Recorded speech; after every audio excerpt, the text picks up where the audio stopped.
Welcome back to Healing Beyond the Symptoms. Today, we're starting our part 3 of a part 4 series of interviewing Dr. Scott about different client stories, about how people reorganize their nervous system to help them become more adaptable, really keep them in a healing state versus just staying in the stuck stress state. Welcome to Healing Beyond the Symptoms, the podcast that helps people discover the root causes of their health struggles and take back control with science, strategy, and self-awareness. I'm Dr. Leah, a chiropractor and functional wellness doctor who believes that true healing starts beneath the surface. So let's dive in. So today's story about Jamie, we're really going to highlight how she has been living through some really stressful situations, but how she's learning to thrive and adapt despite all of it. So tell us about Jamie. So Jamie's been a client of ours for probably like a couple years, maybe 3 years-ish. And I'm sure, everyone out there, they have family members who have gotten ill, who have gotten sick, or maybe they're aging. And for what we're going to work on specifically or talk about with Jamie is kind of the scenario that she more recently went through, what her process was.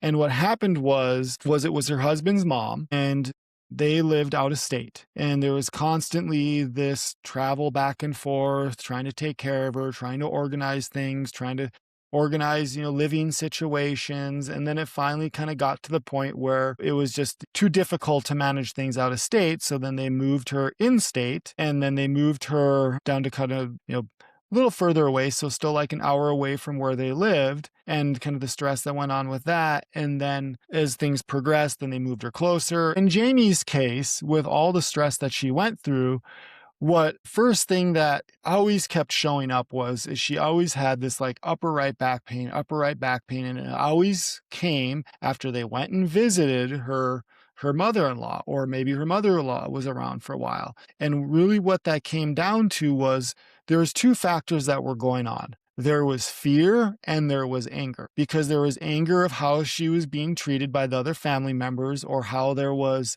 how Tension or the friction. tension and the friction between them. And then there was the fear of like, are we doing the right thing? And are we making the right decision? And are we holding the best interest, for, the mother-in-law's interest in that sense? And like so many of the clients that we work with, they're stuck in that stress cycle of they have their own children, they're caring for aging parents, they're having to make these decisions for both groups of people. And it's a lot of stress. It's a tremendous amount of stress that they're carrying. And so when you hold that level of stress, so sometimes it's one where, even though I stated this before, where we can't control the situation around us, but we can control how we respond to it.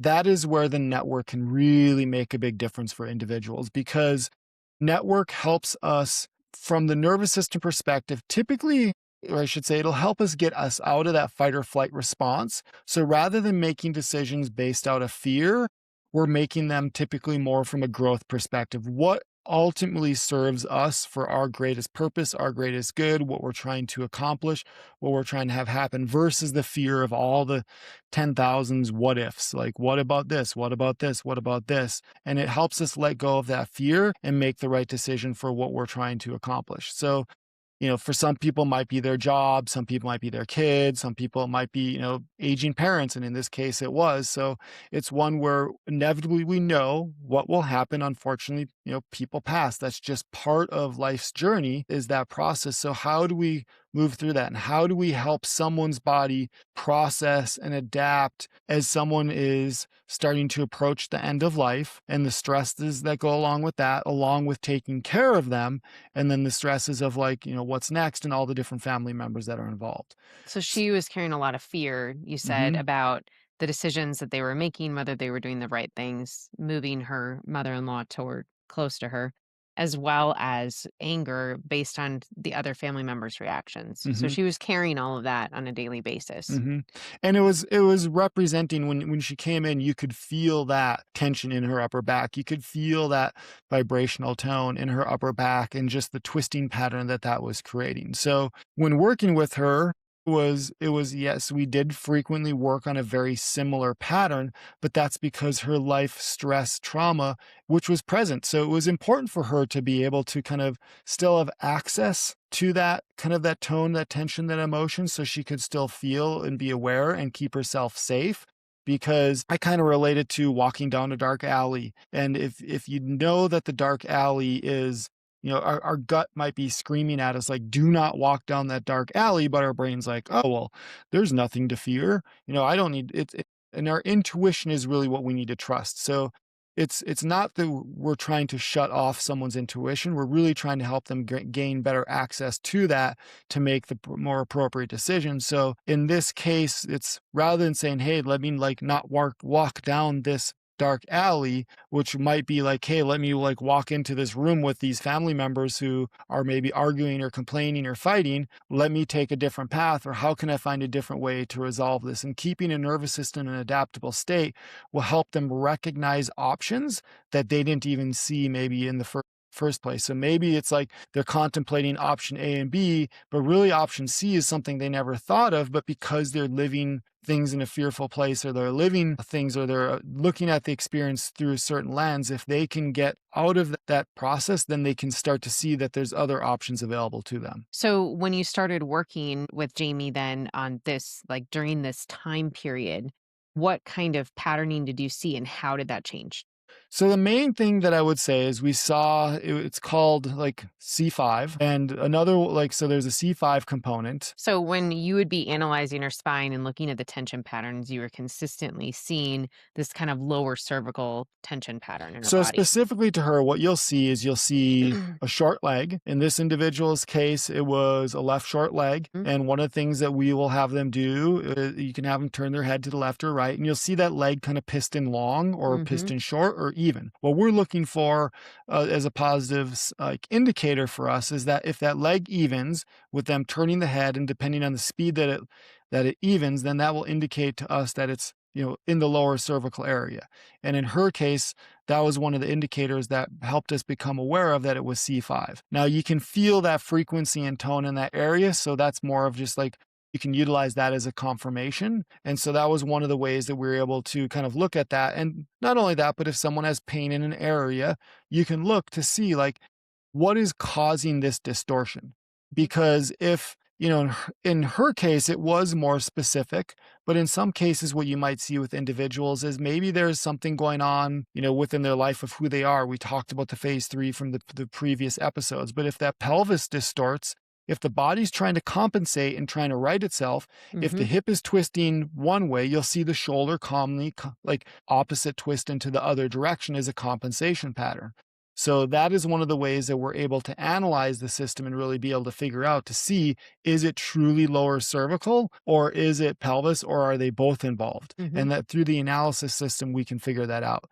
And in her case, it was more specific just to that lower cervical, even though that's where the pain was at, but it's not always that case. So the emotional part of a C5 pattern is there's kind of like unexpressed rage that really needs to find a safe outlet. And so one of the stages when we start to work on someone's body is creating safety within that part of the nervous system so they can actually feel the emotion in a healthy way. And then it can kind of exit the body in whatever way is healthy for that person. So with Jamie, she had this going on and you were able to really work on it and create more safety and more adaptability in that area. What did you see? So frequently what you would see with her is she would get off the table, or when she would sit up from after being worked on, is she was just talking about all the anger, all the rage that she was So she was able to experiencing. identify She it at was that able to point. identify it, but she also felt it on the table. Like she Mhm. felt that emotion going through her. And then once that released, then there was tears. There was almost always tears, because then there was like sadness.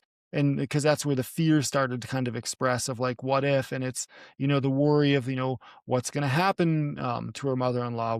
Is she going to be okay? Are they making the right decision? And so there was always, that fear. So it was helping her body process that. And so as the story unfolds, ultimately the mother-in-law passed. I mean, she lived a very long life, lived over to be over 100 years old. So I think, I think in anyone's goal, it's a pretty impressive feat in that sense. So, but what happened is we started to kind of like progress towards the other side. And as Jamie was able to recognize that, once the mother-in-law finally passed, I think the thing that's most important in this scenario was that that pattern was no longer present within her system. So the instant the mother-in-law passed and things kind of got rectified with the Mhm. family members, even though, they might not necessarily be on speaking terms right now and they went their own ways, but Jamie knew she did the best that she could. She knew that the mother-in-law was taken care of. And I think that was what the biggest thing was. And she's not holding on to the anger anymore surrounding the other family members and recognizing that's their issue, that's their problem, that's their choice. And it's not her, like, it's not her space to hold that for them. Like, that was their choice. That's the way they had responded. So she's not anchoring into that. So that's no longer part of her physiology. So she released the fear, she released the anger, she released all of those. And now she's, basically all of that's gone. And now she's in a stress-free place. She's seeing the joy again in life. She's experiencing happiness. She's taking actions and doing things that are congruent with her that brings her joy and So, happiness. if she had not had network care through an experience like that, what would you see? So, commonly, what you'll see in someone where there's kind of this unexpressed rage is you do end up seeing a lot of heart stuff starting to show up because the upper thoracic and how the nerves that go to the heart and they innervate the heart, which basically means the nerve leaves the spine and goes, or I should say, leaves the spinal cord and goes into the heart from that area. That's what innervation means. And so that nerve goes into that heart region. And so if they're building tension in those areas, it's common that you'll see those internal organs being affected, not only just from the emotional perspective, but just the structural perspective as well from someone's body's physiology of how those areas work. There was one study where they looked at, the majority of heart attacks happen on Monday morning. Why is that? There's the anger, there's the frustration, there's the unhappiness, there's all those things. That's that tension that people are storing in their upper back. So if we could help people let that go, then that's going to decrease that risk factor in that sense of how that body's functioning, how it's adapting. And then on the opposite side too is when's the least likely time that someone's going to have a heart attack? Friday afternoon when work is getting out. So it's when we look at those factors, we see how much stress impacts our underlying physiology and how that impacts us. So what that really did for Jamie in this scenario is it didn't allow that kind of immediate stress response that she was going through for that to be able to impact then the future of her life, to be able to impact then, that pattern is no longer present with her. So it's no longer having that negative impact on her structure and her Right. physiology, which then can, prevent, there's no way to ever know like what diseases you prevented. But when we look at these long-term longitudinal studies and stuff like that, that you start to see these patterns start to emerge of like the long-term health benefits of what network can do and releasing stress and all of It those things. shows how powerful that mind body connection is. Absolutely. So, in Jamie's story, we've talked about this situational experience that she was going through in terms of creating more healing, being able to clear stress from her body, being able to clear stress from her emotions. And what I've loved about working with Jamie is that she's cleared some really long term stressors, things that she's dealt with since she was a teenager, and really just focused on her healing process on a weekly basis. She's very aware. And she loves network care because it helps her stay present. It helps her stay more adaptable and resilient, and again, in that healing state. So, this is part 3 of a 4-part series where we'll be interviewing Dr. Scott, talking about different client stories and how their nervous systems have shifted and changed and rewired, reorganized, and how that's affected their lives. So, I hope you join us in the next episode. Thanks again for joining me today on Healing Beyond the Symptoms. If you've been curious about Network Spinal, or if you've tried everything else and still feel stuck, I want you to know this. Your body is not broken. It's patterned, and those patterns can change. If you're ready to experience how gentle care can lead to profound transformation, I'd love to invite you to book a wellness consultation at bodyandbalancechiropractic.com. Together, we'll look at what your body needs to finally release, reset, and thrive. Until next time, breathe deep, trust your body, and remember, gentle can be powerful.